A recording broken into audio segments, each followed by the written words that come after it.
This is a Yamaha 175. It is probably a 1982, 83, or 84. It has the mono shock. Runs great. It's a 2-stroke with a 2.5 gallon tank. I just mix it right in the tank.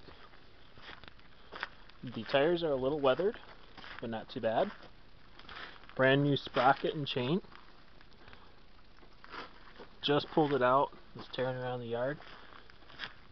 It's a good seat. Has a little utility bag here. It's real nice. You can keep extra plugs and tools.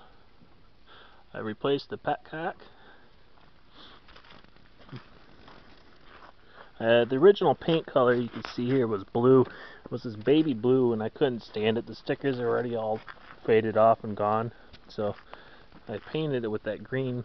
Not sure how it looks, but if you ever want to remove it, it comes right off. Alright, let's go ahead and see how this thing runs. I'm going to start it up. Kickstart right here.